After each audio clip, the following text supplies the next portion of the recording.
کبھی عرش پر کبھی فرش پر، کبھی ان کے در کبھی در بدر، غم عاشقی تیرا شکریہ میں کہاں کہاں سے گزر گیا، کبھی راستوں میں تنہا کبھی ہوں ورود صحرا، میں جنوں کا ہم سفر ہوں میرا کوئی گھر نہیں ہے۔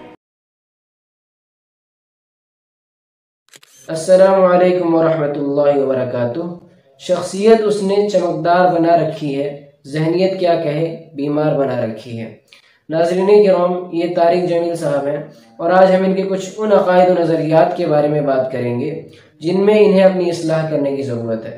تو آئیے ہم سب سے پہلے کچھ ان باتوں سے شروع کرتے ہیں جن سے ایک انسان کے عقیدے میں خرابی آ سکتی ہے۔ پہلی دفعہ عرش کے دروازے کھل رہے ہیں اور اللہ کا عرش جھوم رہا ہے کہ آج کوئی آ رہا ہے۔ آپ کے قدم مبارک عرش کی سطح پر لگے اور عرش اور اللہ کے درمیان لامحدود پردے نور کے ہیں۔ میرے اللہ نے سارے پردے ہٹا کر فرمایا عرش جھوم رہا تھا، تب تو ساتوں آسمان اور فرشتے بھی جھوم رہے ہوں گے۔ یہ ایک لایانی اور بیکار کی بات ہے۔ دوسری چیز یہ کہ کیا اللہ کے نبی صلی اللہ علیہ وسلم نے اپنے قدم عرش پر رکھے؟ تو اس سلسلے میں بھی جو ہے ہمیں کوئی صحیح روایت نہیں ملتی ہے۔ تیسری چیز یہ کہ کیا اللہ کے نبی صلی اللہ علیہ وسلم نے اللہ رب العزت کو دیکھا ہے؟ تو اس سلسلے میں 3 روایتیں میں آپ کے سامنے رکھوں گا۔ پہلی روایت صحیح بخاری کی ہے۔ حضرت عائشہ رضی اللہ عنہا فرماتی ہے، من حدثك ان محمد صلی اللہ علیہ وسلم رأى ربه فقد كذب وهو يقول لا تدركه الابصار۔ حضرت عائشہ فرماتی ہیں، جو شخص تمہیں یہ بتائے کہ نبی صلی اللہ علیہ وسلم نے اللہ رب العزت کو دیکھا ہے تو وہ شخص جھوٹ بولتا ہے۔ کیوں؟ کیونکہ اللہ رب العزت ارشاد فرماتے ہیں لا تدركه الابصار، نظریں اس کا ادراک نہیں کر سکتی ہیں۔ دوسری روایت بھی جو ہے صحیح مسلم کی ہے۔ حضرت ابوذر رضی اللہ عنہ نے اللہ کے نبی صلی اللہ علیہ وسلم سے پوچھا، هل رأيت ربك، کیا آپ نے اپنے رب کو دیکھا ہے؟ تو اللہ کے نبی صلی اللہ علیہ وسلم نے ارشاد فرمایا، نور انا اراہ، کہ اللہ رب العزت تو نور ہے، میں اسے کیسے دیکھ سکتا ہوں۔ تیسری روایت بھی صحیح مسلم کی ہے۔ حضرت عبداللہ بن عباس وَلَقَدْ رَآهُ نَزْلَةً أُخْرَى، اس آیت کریمہ کے سلسلے میں فرماتے ہیں رَآهُ بِفُؤَادِهِ مَرَّتَيْن، کہ نبی صلی اللہ علیہ وسلم نے اللہ رب العزت کو 2 مرتبہ اپنے دل کی آنکھوں سے دیکھا۔ تو یہ 2 باتیں جو ہیں ہمیں صحابہ کرام سے اپنے اسلاف سے ملتی ہے اور دونوں رائے میں کوئی تضاد نہیں ہے۔ ایک روایت میں ہے کہ نبی صلی اللہ علیہ وسلم نے اللہ رب العزت کو نہیں دیکھا، اور دوسری روایت میں دیکھنے کا ذکر ہے تو اس میں سر کی آنکھوں سے نہیں بلکہ دل کی آنکھوں سے دیکھنے کا ذکر ہے۔ تو سر کی آنکھوں سے دیکھنے کا ذکر جو ہے کہیں بھی نہیں ملتا ہے۔ فرمایا اللہ تعالیٰ نے دنیا بنانے سے 1000 سال پہلے سورۃ یاسین کی تلاوت فرمائی۔ اللہ تعالیٰ نے پیدائش کائنات، آدم نہیں، پیدائش کائنات سے 2000 سال پہلے سورہ یاسین کی تلاوت فرمائی، اور سورہ یاسین کی تلاوت، سورہ یاسین شروع ہو رہی ہے یاسین والقرآن الحکیم انک لمن المرسلین، مجھے قسم ہے قرآن حکیم کی آپ میرے رسول ہیں۔ کوئی ہستی سامنے موجود ہے جسے کہا جا رہا ہے آپ میرے رسول ہیں؟ نہ زمین ہے، نہ آسمان ہے، نہ تختہ ہے، نہ عرش ہے، نہ فرش ہے، نہ جنت، نہ دوزخ، نہ جبریل، نہ میکائیل، نہ اسرائیل، نہ اسرافیل، کچھ بھی نہیں ہے، صرف اللہ ہے، اور آپ کہہ رہے ہیں انک لمن المرسلین۔ یہ روایت ضعیف ہی نہیں بلکہ موضوع اور منگھڑت روایت ہے۔ اس طرح کی موضوع روایتیں بیان کرنا یہ تو اللہ رب العزت پہ ایک طرح سے جھوٹ باندھنا ہوا، کیونکہ صحیح روایتوں میں ہمیں جو بات ملتی ہے، صحیح حدیثوں سے جو بات پتہ چلتی ہے ہمیں، وہ یہ کہ اللہ رب العزت نے سب سے پہلے عرش، ماء اور قلم، ان تینوں چیزوں کو پیدا فرمایا۔ تو موضوع روایتیں بیان کر کے لوگوں کو صحیح روایتوں سے روک رہے ہیں، پھیر رہے ہیں، یہ کتنی نامناسب بات ہے۔ میرے محبوب کی امت، اپنے نبی کی قدر کرو، میں نے جب اس کو آسمانوں پہ بلایا تو میں خود زمین پہ آیا اس کو ساتھ لے جانے کے لیے، تو میں نے جب اس کو آسمانوں پہ بلایا تو میں خود زمین پہ آیا اس کو ساتھ لے جانے کے لیے۔ لے جانے والا کون ہے؟ اللہ نے کہا میں خود آیا ہوں، آ جا میرے ساتھ آ چل۔ لے جانے والا کون ہے؟ اللہ نے کہا میں خود آیا ہوں، آ جا میرے ساتھ آ چل۔ سبحان الذي اسرى بعبده ليلا من المسجد الحرام الى المسجد الاقصى، اس آیت کریمہ کی تشریح کرتے ہوئے ایک کفریہ تعبیر بیان کرتے ہیں، کہتے ہیں کہ اللہ رب العزت خود زمین پہ آیا نبی صلی اللہ علیہ وسلم کو لے جانے کے لیے۔ اس طرح کی تشریح آپ نے کہاں سے سیکھی؟ یہ کون سی تفسیر سے یہ بات آپ نے لی؟ یہ ہمارے اسلاف کی تفسیر نہیں ہے، نعوذ باللہ۔ کسی چیز کی تعریف میں یہ ان کی عادت رہی ہے کہ کسی چیز کی تعریف میں اتنا غلو کر جاتے ہیں کہ دوسری کسی چیز کا انہیں خیال ہی نہیں رہتا۔ اسی طرح سے حور کی تعریف کرتے ہوئے اتنا غلو کر دیا انہوں نے کہ کہا کہ حضرت جبریل نے انہی کو اللہ سمجھ لیا، نعوذ باللہ۔ جبریل علیہ السلام سے کہا جاؤ میری جنت کو دیکھو. جبریل جنت میں آئے, نور کی تجلی اٹھی, جبریل فرشتہ سجدے میں گیا. خر ساجدن, کیا کہتا ہے؟ مجھے اللہ اپنا دیدار کروا رہا ہے. سجدے میں پڑا ہے, اللہ کے دیدار میں خوش ہو رہا ہے. آواز آئی ارفع راسک یا روح الامین, اے روح امین کسے سجدہ کر رہے ہو؟ سر اٹھاؤ. سر اٹھا کے دیکھا فاذا هو بحورا, ایک لڑکی ہے جنت کی حور جو اس کے سامنے کھڑی ہے. یتحلل وجهها نورا, اس کے چہرے کا نور چمک رہا ہے. جس کے چہرے کے نور کے چمک کو جبریل جیسا مقرب فرشتہ جو سدرۃ المنتہا پہ رہتا ہے وہ بھی دھوکا کھا گیا. کہنے لگا اللہ کو دیکھ رہا ہوں, ایک حور کو دیکھ رہا ہے. نعوذ باللہ من ذالک. اللہ کے نبی صلی اللہ علیہ وسلم نے ہمیں اس چیز کی خبر نہیں دی. یہ تو ایک موضوع اور منگھڑت روایت ہے. اس طرح کی موضوع اور منگھڑت روایت بیان کرنا یہ تو اللہ پر جھوٹ باندھنا ہے, حضرت جبریل پر جھوٹ باندھنا ہے. سر واقعی پہ غور کیجیے کہ حضرت جبریل نے جو ہے ایک حور کو اللہ سمجھ لیا. نعوذ باللہ نعوذ باللہ. اس روایت کی اصل ڈھونڈنے کی میں نے بہت کوشش کی لیکن مجھے کہیں مل نہیں سکا. البتہ اس سلسلے میں جو ہے سعودی عرب کی فتویٰ کمیٹی اللجنہ دائمہ کا ایک فتویٰ ملا جس میں تھا کہ جو شخص ایسا کہتا ہے کہ حضرت جبریل نے ایک حور کو سجدہ کیا تو ایسا شخص کافر ہے. لأنه وصف السید الملائکۃ بالشرک باللہ, اس لیے کہ ایسے شخص نے جو ہے فرشتوں کے سردار کو اللہ کے ساتھ شرک کے ساتھ متصف کیا, تو اس وجہ سے ایسا شخص کافر ہے. دیکھیے کسی خاص شخص پہ فتویٰ لگانا یہ کوئی اچھی چیز نہیں ہے, لیکن اس میں ایک عمومی بات کہی گئی تھی کہ جو شخص ایسا عقیدہ رکھتا ہے, ایسی بات کہتا ہے تو وہ شخص کافر ہے. کسی کی تعریف کرنے کے لیے اس میں اتنا حد سے مبالغہ کر جاتے ہیں کہ کس کی گستاخی ہو رہی ہے اس چیز کو نہیں دیکھتے, موضوع روایتوں کو بیان کر دیتے ہیں. فرشتے اللہ رب العزت کی اتنی عظیم مخلوق معصوم عن الخطا, ان کو بالکل انہوں نے جانور سمجھ لیا ہے. وہ ہمارے اکابر کو کافر کہیں اس سے وہ خود تو کافر نہیں ہو جاتے. یہ بھی سن لو کہ تک صحابہ کو کافر کہنے سے آدمی کافر نہیں ہوتا. یہ اپنے ہی اکابر کے فتاوا میں نے پڑھا ہے. ایک آدمی کہتا ہے سارے صحابہ کافر تھے, اس پر اس کے کفر کا فتویٰ نہیں آیا. کہتے ہیں میں نے اپنے اکابر کے فتاوا میں یہ بات پڑھی ہے کہ تمام صحابہ کرام کو کافر کہنے والا شخص کافر نہیں ہوتا. نعوذ باللہ من ذالک. یہ اہل سنت کا عقیدہ نہیں ہے, یہ تو رافضیت کی تائید ہے, اور ایسے اکابر ہمارے اکابر نہیں ہو سکتے. نعوذ باللہ. انبیاء کرام کے بعد سب سے بہترین جماعت اگر اس دنیا میں کوئی گزری ہے تو وہ صحابہ کرام کی جماعت ہے. ان کو کافر کہنا تو دور کی بات ہے, اگر کوئی شخص ان کے ایمان پہ بھی شک کرتا ہے تو اس کے ایمان پہ شک کیا جائے گا. صحابہ کرام اس امت کے درمیان اور اللہ کے نبی کے درمیان وسیلہ ہے, ایک رابطہ ہے. اگر ان کو ہٹا دیا جائے پورا دین خراب ہو جائے گا. اگر ان کے عدل پہ شک کر لیا جائے پورا دین خلط ملت ہو جائے گا.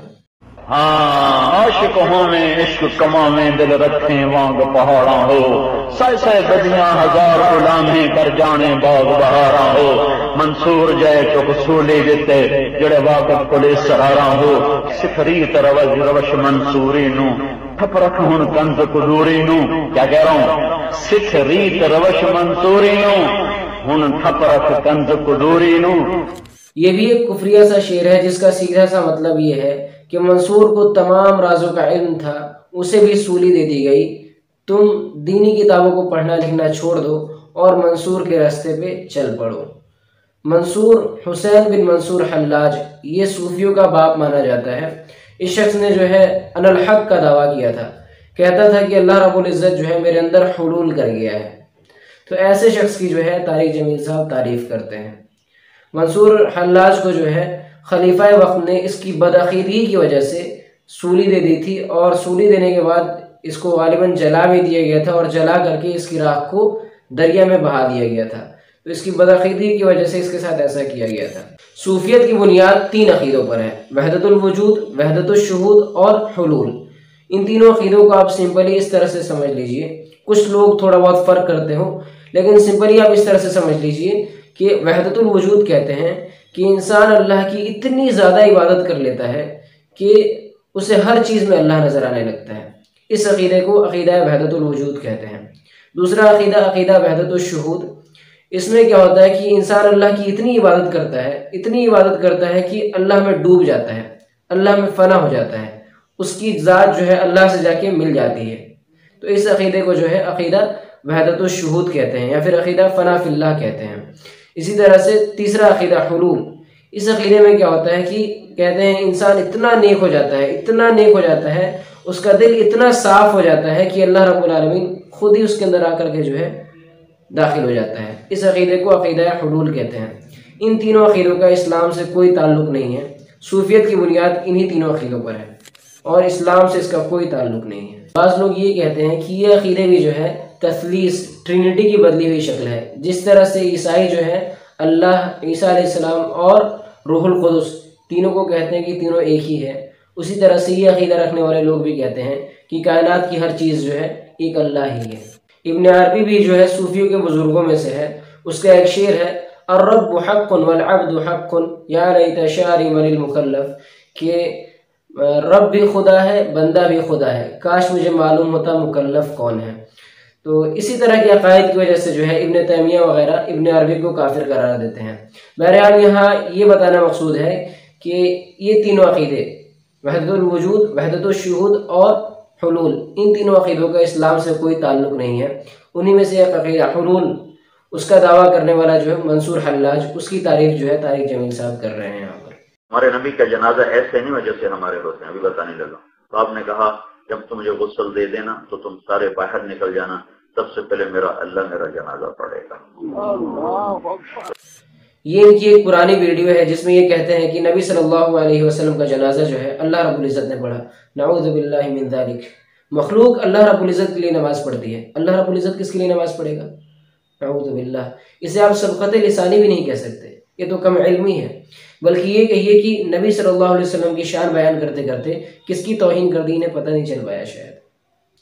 بہرحال لوگوں نے انہیں اس بات پر بہت زیادہ بولا، جس کی وجہ سے جو ہے بعد میں انہوں نے جو بیان دیا اس سے لگتا ہے کہ انہوں نے اپنے اس موقف سے رجوع کر لیا تھا، اس بات سے جو ہے انہوں نے رجوع کر لیا تھا۔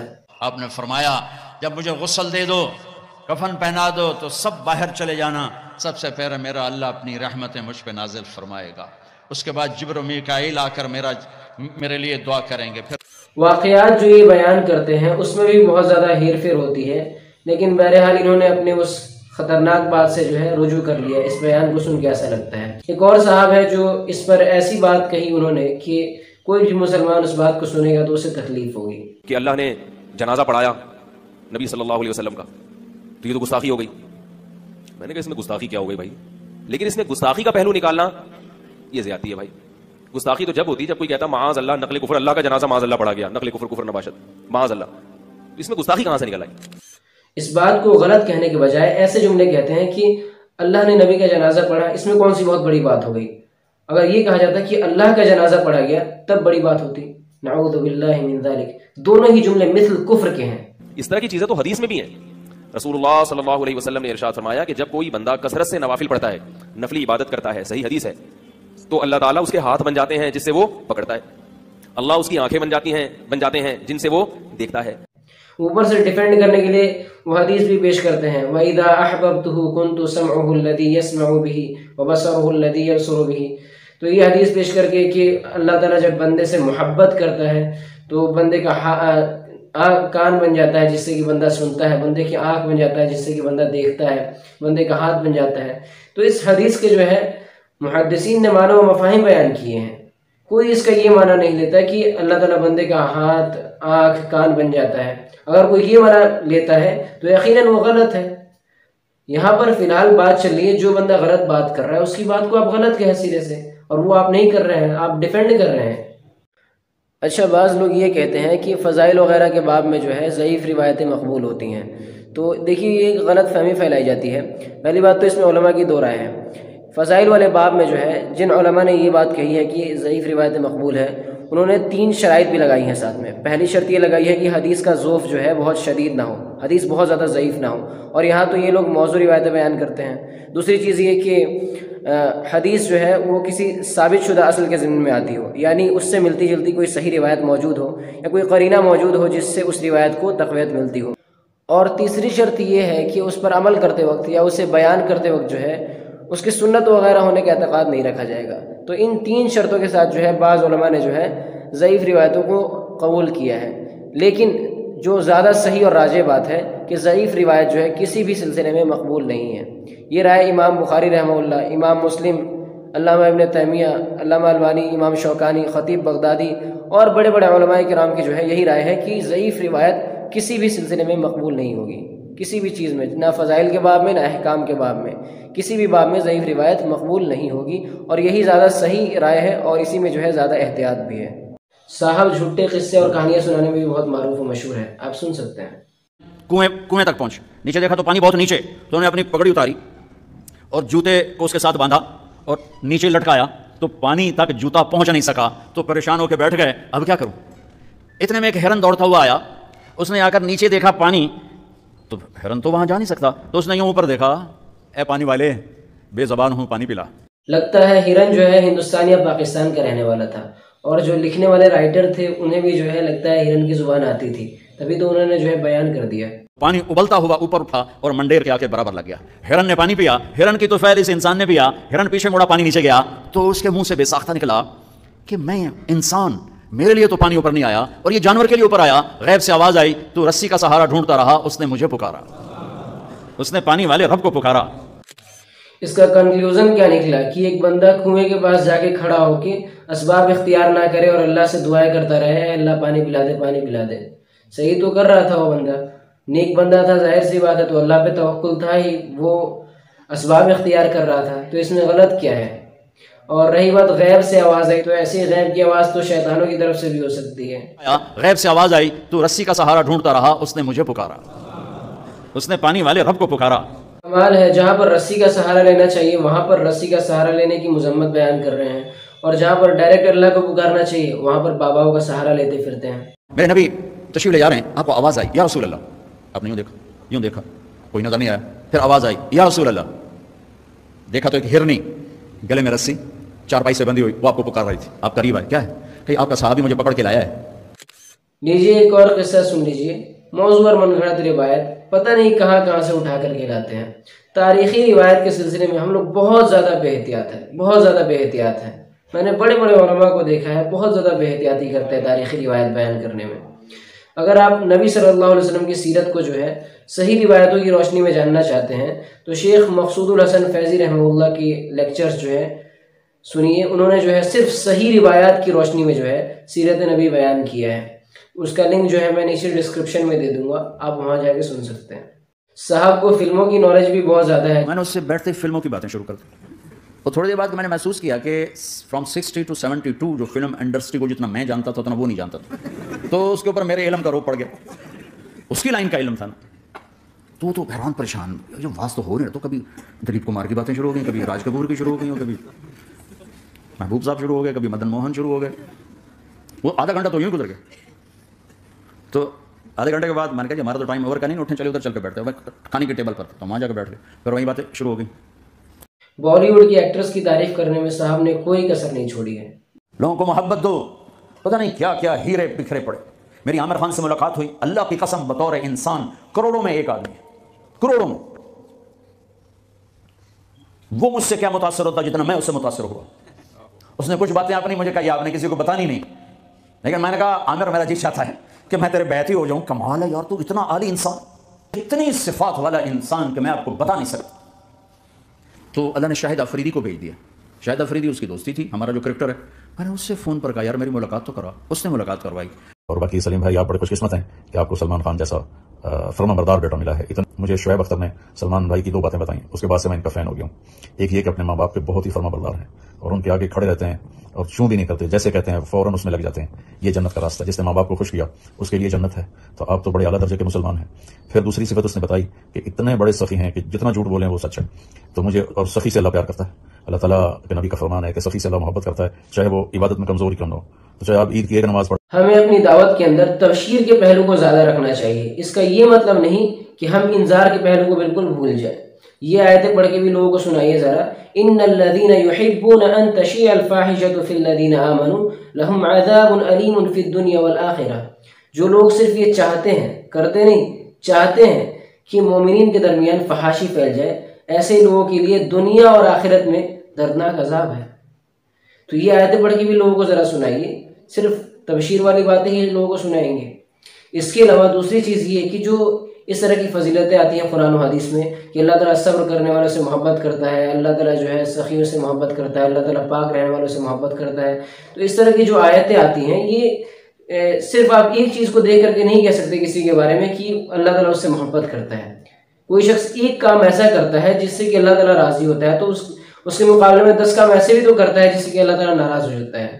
تو اس کی بنیاد پر آپ جو ہے اس کو سرٹیفکیٹ دے دیں کہ اللہ تعالیٰ تم سے راضی ہے، تم اعلیٰ درجے کے مسلمان ہو. کتنی غلط بات ہے یہ.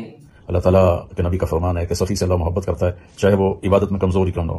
تو چاہے آپ عید کی ایک نماز پڑھتے اور جو یہ اس طرح کی باتیں کر رہے ہیں کہ چاہے وہ سال میں ایک وقت کی نماز ہی کیوں نہ پڑھتا ہو، اللہ تعالیٰ جو ہے اس سے محبت کرتا ہے. اس سے دیکھیے ذرا آپ لوگوں کو کیا تعلیم دے رہے ہیں. لوگوں کی نظروں میں نماز کی کیا اہمیت رہ جائے گی.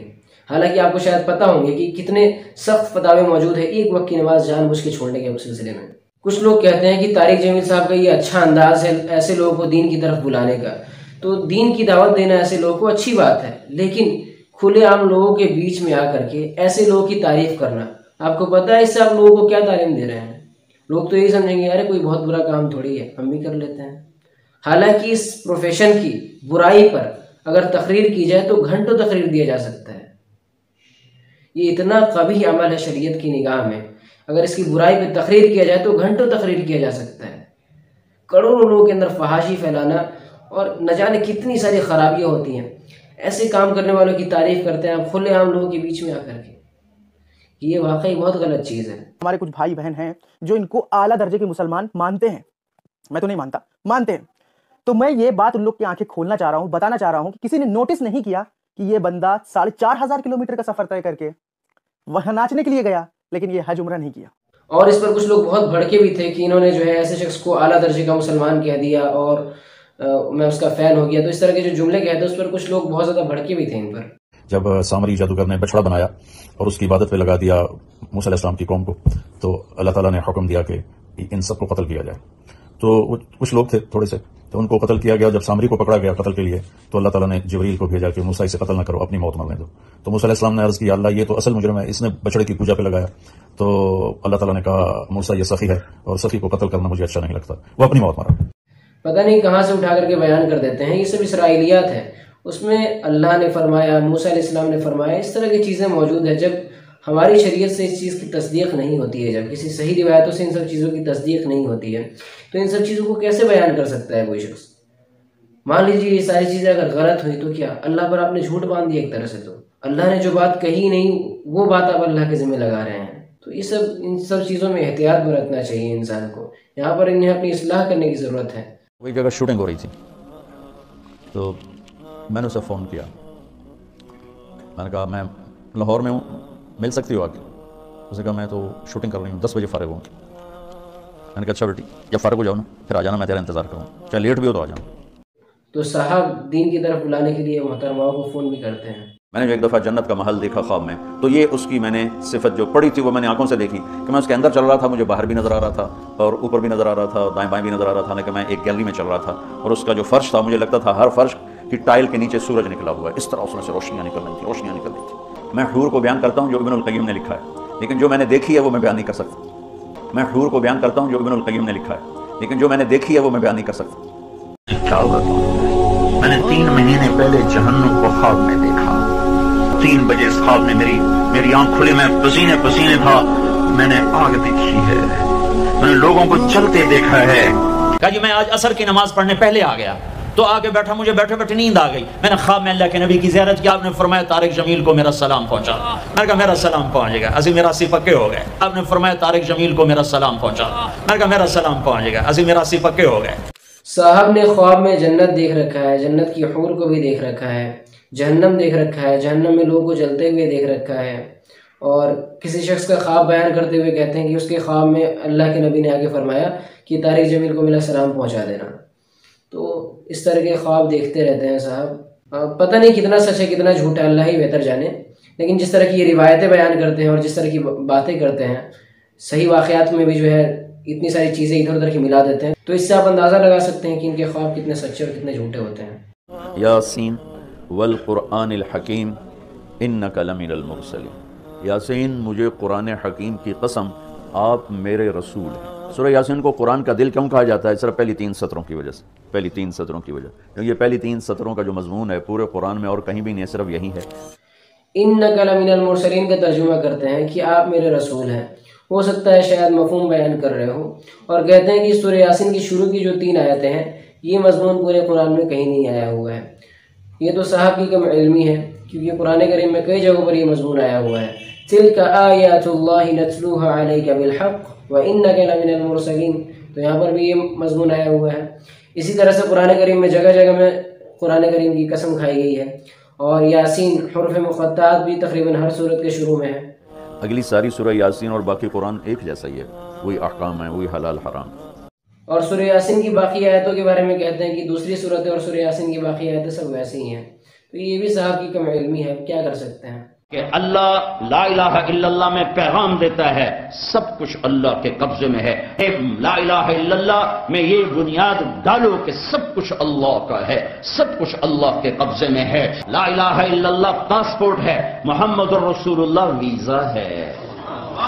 لا الہ الا اللہ پاسپورٹ ہے، محمد الرسول اللہ ویزا ہے۔ اللہ کی لا کی تلوار عرش کے اوپر سے چلی ہے، عرش زیر و زبر، عرش کے فرشتے زیر و زبر، عرش کے نیچے زیر و زبر، 7واں 6واں 5واں 4تھا 3 2 پہلا آسمان لا، خود ہوا فضا خلا لا، وہ زمین آسمان چند سورج تارے لا، وہ انسان جنات جن پرند چرند آبی خاکی ناری نوری ہوائی فضائی خلائی سب لا ہیں، کوئی کچھ نہیں ہے، کوئی کچھ نہیں ہے، جو کچھ ہے وہ اللہ ہے، جو کچھ ہے وہ اللہ ہے۔ یہاں پر بھی کلمہ لا الہ الا اللہ کی غلط تشریح کی انہوں نے، کوئی کچھ نہیں ہے صرف اللہ ہے، جبکہ لا الہ الا اللہ کا مطلب کیا ہے؟ کوئی معبود برحق نہیں ہے سوائے اللہ کے، عبادت کے لائق کوئی نہیں ہے سوائے اللہ کے، تو اس کا ترجمہ کرتے ہیں کوئی کچھ نہیں ہے صرف اللہ ہے۔ ان کے بیانات سننے سے معلوم ہوا ہے کہ صاحب جو ہے رافضیت کی طرف بھی تھوڑے بہت مائل ہیں۔ میرے بھائیو، یہ سارا مہینہ علماء بیان کرتے رہیں گے، تم بھی پڑھو، آپ لوگ بھی پڑھو کربلا کا واقعہ، حسین پہ رونا، میرے نبی کی سنت، امام زین۔ آپ تو ان کی شہادت سے پہلے رو رہے ہیں، تو ہم تو ان کے بعد رو رہے ہیں۔ ہاں، یزید کے سامنے بھی کٹا ہوا سر رکھا گیا، اس نے بھی چھڑی ماری، تو ابو برزہ اسلمی کھڑے ہو گئے کہ نہ مار چھڑی، میں نے ان ہونٹوں پہ نبی کے ہونٹوں کو لگتے دیکھا ہوا ہے۔ جھوٹ بولنے والا یزید کی صف میں کھڑا ہوا ہے، گالی دینے والا یزید کی صف میں ہے، رشوت کھانے والا، سود کھانے والا، شراب پینے والا، زنا کرنے والا، چوری کرنے والا، ڈاکہ ڈالنے والا، ماں باپ کی نافرمانی کرنے والا، ماں باپ کو دکھ دینے والا، مسلمانوں کو بے عزت کرنے والا، ان کے حق پہ ڈاکہ ڈالنے والا، یہ سب یزید کی صف میں کھڑے ہوئے ہیں اور آندن یا حسین یا حسین، حسین زندہ باد، یزید مردہ باد۔ میں نے خواب دیکھا ہے، ایک مجمع ہے بہت بڑا، میں لوگوں سے پوچھتا ہوں کہ کیا ہے، کہتے ہیں امام حسین علیہ السلام تشریف فرما، تو میں مجمع کو ہٹاتا ہوں جب مسافر کرتا، تو امام علیہ السلام فرماتے ہیں کہ طارق جمیل کو میرا سلام کہنا اور کہنا ہم نے تمہیں اپنا صدیق مناسب بنا لیا۔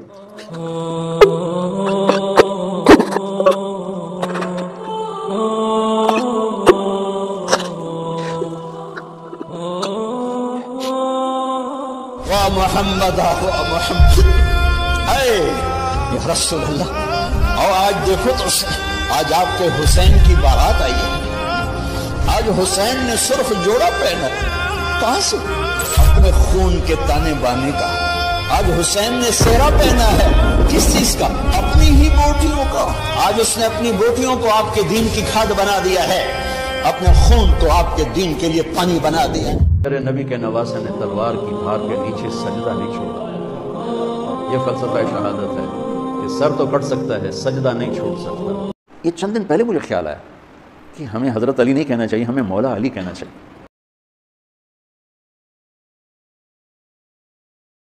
جنت میں ایک حور ہے، اس کا نام ہے لعبہ، جنت الفردوس۔ جنت الفردوس کی ساری حوریں اس پہ عاشق ہیں، وہ ایسی حسین ہے کہ خود حوریں اس پہ عاشق ہیں، جمیع الحور العین عشاق اللہ، وہ ایسی حسن پتنی کیا چیز ہوتی ہے۔ اور اس کے یہاں لکھا ہوا ہے من احب ان یکون لہ مثلی فلیعمل برضاء ربی، جو یہ چاہتا ہے کہ میں اس کی ہو جاؤں وہ میرے رب کو راضی کرنے والی زندگی گزار لے۔ یہ بھی موضوع اور منگھڑت روایت ہے، اس کی کوئی اصلی موجود نہیں ہے، لیکن جنت کی حور کا حال صاحب سے کوئی پوچھے، یہ تو آنکھوں سے دیکھ کے آئے ہیں، ذرا بتائیے جس کے ماتھے پہ کچھ الفاظ لکھے ہوئے ہو وہ خوبصورت کیسے ہوگی؟ اس کے علاوہ جنت کی ساری حوریں اس پہ عاشق ہوں، تو اس طرح کے جملے اور لفظ عاشق، لفظ عشق کا استعمال کرنا بھی جو ہے یہ مناسب نہیں ہے۔ انشاءاللہ اس کی تفصیل کسی موقع سے بتائی جائے گی۔ سورہ یاسین کو قرآن کا دل کہا جاتا ہے، اور دل نکال دو تو آدمی ختم ہو جاتا ہے۔ ایک ضعیف روایت موجود ہے جو کچھ اس طرح سے ہے، لِكُلِّ شَيْءٍ قَلْبٌ وَقَلْبُ الْقُرْآنِ یاسین، کہ ہر چیز کا ایک دل ہوتا ہے اور قرآن کا دل جو ہے یاسین ہے۔ تو یہ ایک ضعیف روایت ہے، تو اس کی بنیاد پہ شاید یہ کہہ رہے ہیں کہ سورہ یاسین کو جو ہے قرآن کا دل کہا جاتا ہے، اور جب دل نکال لیا جاتا ہے تو کیا ہوتا ہے؟ آدمی ختم ہو جاتا ہے۔ تو شاید قرآن کے سلسلے میں بھی یہی مثال دینا چاہتے ہیں کہ اگر قرآن سے سورہ یاسین نکال دیا جائے تو قرآن۔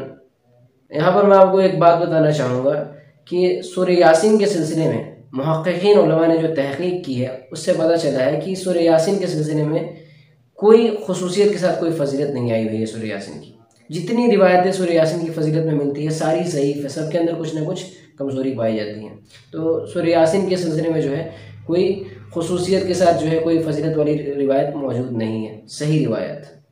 باقی جو قرآن کے سلسلے میں عام فضائل موجود ہے تو ظاہر سی بات ہے وہ تو اس میں پورا قرآن آ جائے گا، سورہ یاسین بھی اس کے اندر داخل ہو جائے گا، لیکن خصوصیت کے ساتھ کوئی فضیلت سورہ یاسین کی صحیح روایت سے ثابت نہیں ہے۔ آپ پیدا ہوئے سارا کمرہ خوشبو سے بھر گیا، آپ دھلے ہوئے صاف ستھرے باہر تشریف لائے، ناف اور آنت ملی ہوتی ہے پھر اس کو کاٹا جاتا ہے۔ آپ ولد مختونا مقطوع السرہ، آپ کی ناف کٹی ہوئی تھی، آپ کا ختنہ ماں کے پیٹ سے ہوا تھا، تو آپ نے کروٹ بدلی، پورے سجدے میں گئے، فل سجدہ کیا لمبا، ماں بھی ڈر گئی، دائی بھی ڈر گئی۔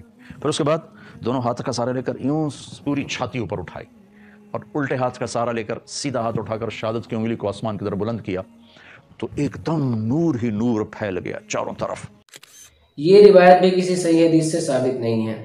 اللہ کے رسول صلی اللہ علیہ وسلم کی شان بیان کرنے میں جو ہے انہوں نے یہ روایت بھی بیان کر دیا بغیر تحقیق کے صحیح ہے کہ غلط۔ اللہ کے رسول صلی اللہ علیہ وسلم کی شان بیان کرنے کے لیے ہمیں ضعیف روایتوں کا سہارا لینے کی ضرورت نہیں ہے۔ آپ کی شان میں جو ہے بہت سے صحیح روایتیں موجود ہیں، اتنی زیادہ روایتیں موجود ہیں، آپ اچھے خاصے لیکچر تقریر دے سکتے ہیں۔ اس کے باوجود کئی سارے لوگ اللہ کے رسول صلی اللہ علیہ وسلم کی شان بیان کرنے میں ضعیف روایتوں کا سہارا لیتے ہیں۔ یہ ایک طرح سے اللہ کے رسول پر جھوٹ باندھنا ہے، جو کہ بہت بڑا گناہ ہے۔ تو ایک دم سارے کمرے میں دھند بھر گئی، جیسے آج کل دھند ہے 2 فٹ پہ نظر نہیں آتا، سارے کمرے میں دھند بھر گئی اور قریب گود کا بچہ نظر نہیں آ رہا۔ دھند میں سے ایک آواز آئی، طوفوا بہ مشارق الارض ومغاربہا، اس بچے کو مشرق مغرب شمال جنوب سب پھرا دو، لیعرفوا باسمہ ونعتہ وصورتہ، تاکہ کل کائنات جان لے ان کی ذات کو، ان کے نام کو، ان کی صفات کو۔ طارق جمیل صاحب کے بارے میں ایک اور پوائنٹ یہ نوٹ کرے کہ طارق جمیل صاحب نبی صلی اللہ علیہ وسلم کی شان بیان کرنے کے لیے جو ہے ضعیف روایتوں کا سہارا لیتے ہیں۔ نبی صلی اللہ علیہ وسلم کی شان میں جو ضعیف روایتیں ہیں سب بیان کر دیتے ہیں۔ کیا ہمیں اللہ کے نبی صلی اللہ علیہ وسلم کی شان بیان کرنے کے لیے ضعیف روایتوں کا سہارا لینا پڑے گا؟ اللہ کے رسول صلی اللہ علیہ وسلم کی شان میں ویسے ہی اتنی ساری صحیح روایتیں موجود ہیں کہ ہمیں ضعیف روایتوں کا سہارا لینے کی ضرورت ہی نہیں ہے، اس کے باوجود ضعیف روایتیں بیان کرتے ہیں۔ میرے نبی نے کہا میرے اللہ نے میرے 10 نام رکھے، میں محمد، احمد، ماحی، حاشر، عاقب، فاتح، خاتم، ابو القاسم، طہ، یاسین۔ یہ بھی صحیح روایت سے ثابت نہیں ہے کہ اللہ کے نبی صلی اللہ علیہ وسلم نے ایسا فرمایا۔ اس کے علاوہ دیکھا جائے تو محمد آپ کے دادا نے نام دیا، احمد آپ کی والدہ نے نام دیا، طہ، یاسین یہ قرآن کے جو ہے حروف تہجی ہے راجح قول کے مطابق، یہ آپ صلی اللہ علیہ وسلم کے نام نہیں ہیں۔ تو روایتوں کو بیان کرنے سے پہلے جو ہے اس کی تحقیق کر لینی چاہیے۔ اس سلسلے میں جو ہے صاحب کو اصلاح کرنے کی ضرورت ہے اپنی، کہ روایتوں کو بیان کرنے سے پہلے اس کی تحقیق و تفتیش کر لے۔ بس جو سامنے آ گیا، جو پڑھ لیا، آنکھوں سے دیکھ لیا، سب صحیح نہیں ہوتا۔ روایتوں کی پہلے تحقیق کرے، اس کے بعد جو ہے اس کو لوگوں کے سامنے بیان کرے۔ اتنی بڑی تعداد میں لوگ آپ کو سنتے ہیں، آپ اس کے باوجود ایسا کرتے ہیں، تحقیق کر کے بیان کیجیے۔ اس لیے میرے نبی کا فرمان ہے کہ لولا ان اللہ قضا لأہل الجنت الا يموتوا لماتوا من حسنها وجمالها، اللہ نے جنت کی لڑکی کو ایسا حسن و جمال دیا ہے، اگر موت مر نہ گئی ہوتی تو اس کو دیکھ کے آنکھیں برداشت نہ کرتی، کلیجے پھٹ جاتے، مر جاتے۔ اس روایت کی بھی کوئی اصل موجود نہیں ہے، پتہ نہیں کہاں سے بیان کر رہے ہیں۔ البتہ اتنا صحیح حدیث کے اندر ہے لماتوا من فرحها، کہ جنتی لوگ جنت کی خوشی سے مر جاتے ہیں اگر اللہ تعالیٰ نے موت کو موت نہ دے دی ہوتی تو۔ یہ روایت تو صحیح ہے، البتہ جو یہ بیان کر رہے ہیں حور کے سلسلے میں، یہ پتہ نہیں کہاں سے اٹھایا ہے انہوں نے۔ اس طرح کی اور بھی بہت سی روایتیں یہ بیان کرتے رہتے ہیں جو کہ جس کا کوئی آگے پیچھے کچھ پتہ ہی نہیں ہوتا ہے۔ ضعیف اور اسرائیلی روایت بیان کرنے کی وجہ سے جو ہے کئی بار ان کو کافی پریشانیوں کا سامنا کرنا پڑا ہے۔ اسی طرح سے انہوں نے جو ہے ایک بار اسرائیلی روایت بیان کر دی تھی حضرت یوسف علیہ السلام کے بارے میں کہ یوسف علیہ السلام کو جو ہے نعوذ باللہ ان کو جو ہے گدھے پہ جو ہے بٹھا کر کے جو ہے منہ کالا کیا گیا. تو اس طرح کی روایت ایک اسرائیلی روایت بیان کی تھی جس کی وجہ سے جو ہے ان کو کافی پریشانیوں کا سامنا کرنا پڑا تھا اور علماء نے جو ہے کافی سخت ناراضگی کا اظہار کیا تھا. لگی زلیخا نے تہمت لگائی اور پھر جب وہ عورتوں میں بھی بات پھیل گئی کہ مجرم تو یوسف نہیں مجرم تو زلیخا ہے تو تھوڑی بدنامی ہونے لگی. تو انہوں نے یوسف علیہ السلام کو گدھے پہ بٹھا کے منہ کالا کر کے پورے شہر میں چکر لگوایا اور پیچھے اعلان کروایا ہذا جزاء من اراد بسیدہ سوء، جو اپنے آقا سے برائی کرے اس کی یہ جزا ہے. یہ بازار میں نبی ابن نبی ابن نبی ابن نبی گدھے پر پھرایا جا رہا. اتنی پریشانیوں کا سامنا کرنے کے باوجود طارق جمیل صاحب ابھی بھی ضعیف روایتوں کو بیان کرتے رہتے ہیں. صحیح روایت بھی بیان کرتے ہیں تو اس میں ادھر ادھر سے اتنی ساری چیزیں جوڑ دیتے ہیں کہ وہ واقعہ کچھ کا کچھ لگنے لگتا ہے. بہرحال اللہ رب العزت طارق جمیل صاحب کو بھی ہدایت دے اور ہمیں بھی ہدایت دے، آمین. آخر میں یہ کہنا چاہوں گا کہ طارق جمیل صاحب کے یہاں احتیاط بالکل بھی نہیں ہے روایتوں کو بیان کرنے میں، اور عقیدے کی بھی جو ہے بہت سی خرابیاں پائی جاتی ہیں. تو علماء کرام جو ہے علماء کرام کے فتاوے موجود ہے اس سلسلے میں کہ ایسا شخص جو روایتوں کو بیان کرنے میں احتیاط نہیں کرتا، عام لوگوں کو چاہیے کہ ایسے شخص کو نہ سنیں، ان کے لیے یہی بہتر ہے. میں آپ کو اپنی طرف سے یہ مشورہ دینا چاہوں گا کہ آپ جو ہے قاری صہیب احمد میر محمدی صاحب کو سنیں. وہ روایتیں بھی صحیح بیان کرتے ہیں، احتیاط ہے ان کے اندر ماشاءاللہ، اور انداز بھی بہت اچھا ہے، قرآن بھی بہت اچھا پڑھتے ہیں ماشاءاللہ. تو وہ زیادہ بیٹر ہوں گے میری رائے میں ان کے مقابلے میں، کیونکہ ان کے ہاں احتیاط بالکل بھی نہیں ہے، جبکہ ان کے ساتھ ان کے ہاں جو ہے زیادہ احتیاط ہے. تو اگر آپ تقریر سننا ہی چاہتے ہیں تو قاری صہیب احمد میر محمدی صاحب کو سنیں. الحمدللہ ہم نے کسی کی شہرت کی پرواہ کیے بغیر صحیح بات آپ تک پہنچا دی. اگر ہم سے کوئی خطا ہو گئی ہو اس ویڈیو میں تو کمنٹ کا دروازہ کھلا ہے، آپ وہاں بتا سکتے ہیں.